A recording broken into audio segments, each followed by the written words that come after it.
Hi, welcome back to Science 1206, the Chemical Reactions Unit.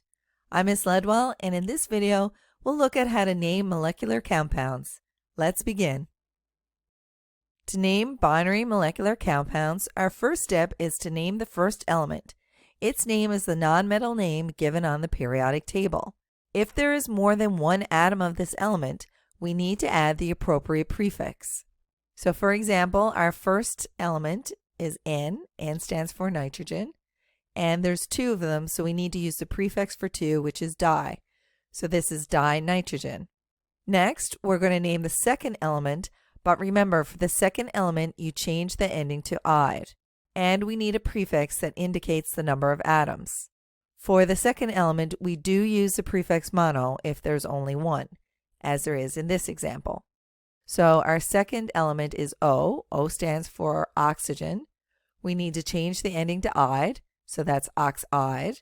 And then we need to indicate how many. How many oxides are there? There's one, so the prefix mono is used. And we have monoxide. And now we simply put the names together from steps 1 and 2 to name the binary molecular compound. N2O is dinitrogen monoxide. Let's look at a few more examples. Our next example is Cl2O7. So the first thing we'll do is name the first element, Cl, and Cl is the chemical symbol for chlorine, and we need to indicate how many of those there are. There's two, so we can see the prefix for two is di, so we have dichlorine. Now we need to look at our second element, which is O. O stands for oxygen, but for the second element, we change the ending to "ide," so it's oxide, and then we indicate how many. So 7 stands for hepta, but we also have that little rule where we have two vowels together, so we're going to drop the A on the hepta, and we have heptoxide. And then we simply put these two words together, and we have dichlorine heptoxide. Let's look at another one. We have CCl4. So first, we'll name our first element. C stands for carbon. There's only one, and when there's only one in the first element, we don't use a prefix. So we simply have carbon here. And then our second element is Cl, which is chlorine. Remember, we must change the ending to "ide," so it becomes chloride. And we have to indicate how many there are. There's 4. The prefix for 4 is tetra. So this is tetrachloride. And then we just simply put these two words together. We have carbon tetrachloride. Now that we've gone through a couple examples together, it's time for you to do some practice.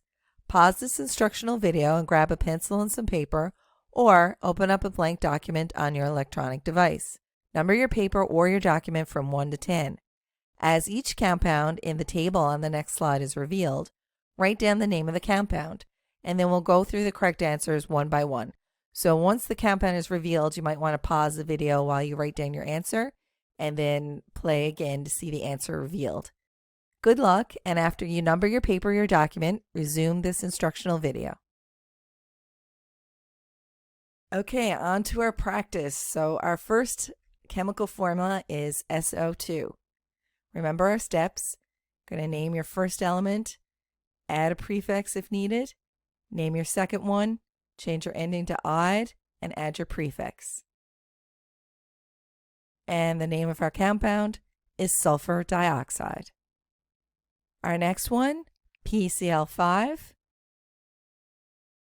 phosphorus pentachloride. Third, we have NF3, nitrogen trifluoride. For our first three examples, 1, 2, and 3, there's no prefix on our first element because there's only one, and we don't use the prefix mono for our first element in a compound. Our next example is P2O5. This is diphosphorus pentoxide. Now we have NO, nitrogen monoxide. Number 6 is N2O5, and that is dinitrogen pentoxide. 7, we have S2-Cl2, disulfur dichloride.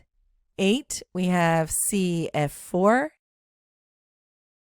carbon tetrafluoride.